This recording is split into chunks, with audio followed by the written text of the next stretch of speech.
Good morning, afternoon, and evening, everybody. I love you all. My name is miahtheking, and I was reading a book on anti-gravity the other day, and it was impossible to put down.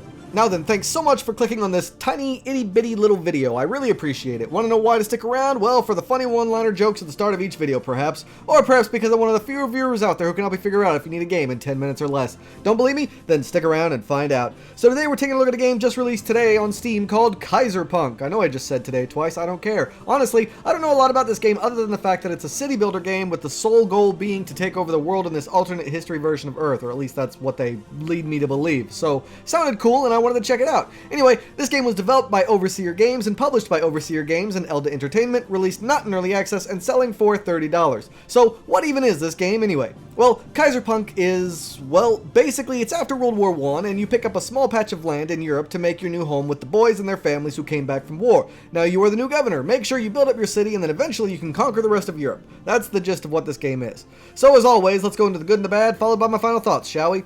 So the first is the good, and the first good for me was the sound design. Now before I get too far into this, let me point out that it's got almost no voice acting. You'll hear a very little in the very beginning, but after that, it's pretty much gone, so that already kind of kicks it down a notch. However, overall, when looking at the musical design and the sound effects, I think they're good enough to be in the positives. They're not like great or anything, but they're not bad. The ambiance sounds great though, especially for a city builder game. You definitely want that to be there, you definitely want that to be working. And the music does work well as background noise, and the sound effects all around are passable, so yeah, overall, decent enough sound design to be in the positives. Next up for the positives is the user interface tutorial and the stability. The game was pretty damn stable for me at least. I didn't run into any real bugs or issues or glitches or anything. I did, however, run into a jittery camera while controlling it. I'm not sure if that's a design thing or a bug thing. I'm hoping it's a bug that'll be fixed because a smooth camera would be very much appreciated. But other than that, I didn't experience anything and the game ran really smoothly for me. As for the tutorial, well, it's pretty good. It's a little long, but it's got some story. It teaches you what you want to know and it helps you learn how to progress bit by bit, slowly by slowly.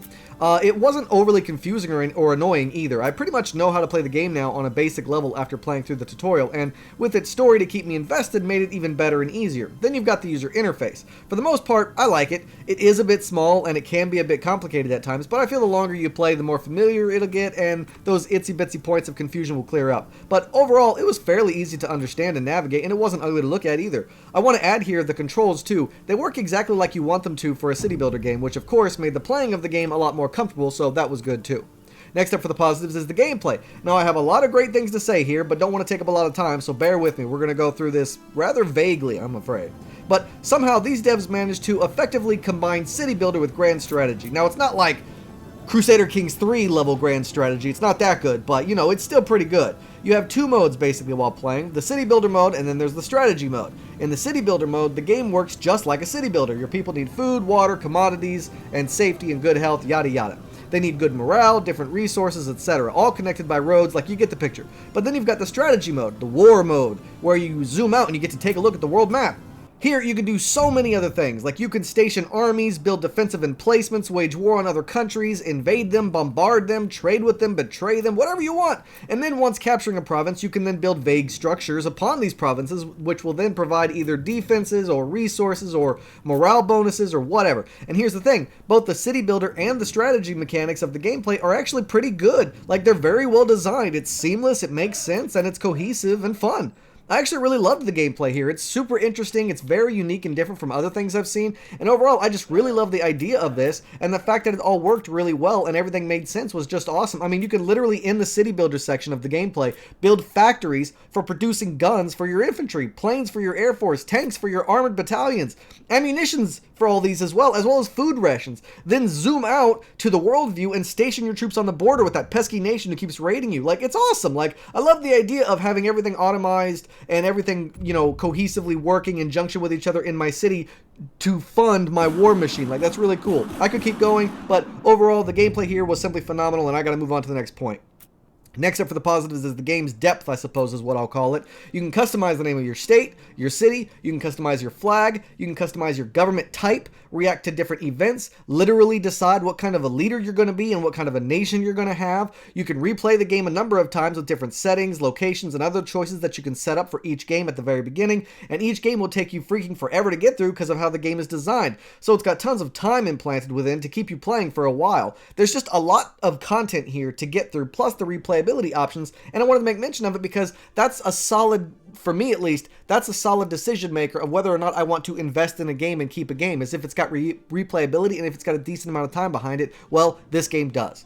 So that's all I got for the pros. Now I got to go on to the cons. But before that, make sure you remember to subscribe to become a member of the Royal Guard. It takes 2 seconds and it helps me out. I'm trying really hard to get to 5,000 subs. It may not seem like a lot to a lot of people, but it's a lot to me and it would mean a lot to me too. Also, I do this whole thing and started this channel to help people, but I can't help people if they don't get to see my vids pop up before they buy a game. So make sure you hit the bell down there. It lets you know whenever I put out new content, and that way I can help you save some time and money, alright? Alright. Now on to the negatives. So the game isn't all good, obviously. It does have some issues, and I think the first issue you've noticed already, but most of them are fairly minor. The graphics is the first one. The game is kind of ugly, unfortunately, at least in my opinion. I don't think the graphics are all that important in video games either, also in my opinion. Like, I really don't think graphics are that big of a deal, but still, there are some people out there who would actually care about this. The gameplay and stability are far more important to me than graphics, for instance. However, I still need to make mention of it here. They're obviously kind of bad, lacking in good contrast, lacking in good detail, lacking in a lot of ways here, but it's not all bad. I mean, the game does have some amazing immersive components to it. I mean, look at this. You can legit see these guys working in the lumberyard. It's so cool. I love immersive shit like this. I haven't seen a lot of shit like this since the Stronghold, the original game. Anybody of y'all ever play that? Let me know in the comments below if you have. So, yeah, the graphics aren't the best, but I don't even care. They're good enough as far as I'm concerned, and only hear the negatives simply because they don't deserve to be in the positives. Next up for the negatives is the price tag. Despite how good the gameplay is, and despite how much depth is in this game, I still don't think it's worth $30, but not by much. I think it was just slightly overpriced. I think maybe $25 is a far more reasonable price. I mean, when you think about the lack of decent graphics, or amazing music, or lack of voice acting, it just kind of seems to me like $30 is asking a bit much. Neither of these negatives are a big deal, but still, they're little nitpicks that I just got to make mention of. And last but not least, the game does have a bit of an issue with speed. Things seem to move a bit slower, and sometimes things just don't work despite everything going the way it's supposed to, so I'm not really sure what the issue is. I guess the overall balance probably needs a bit of work, and the combat is also kind of lame, unfortunately, I have to inform you.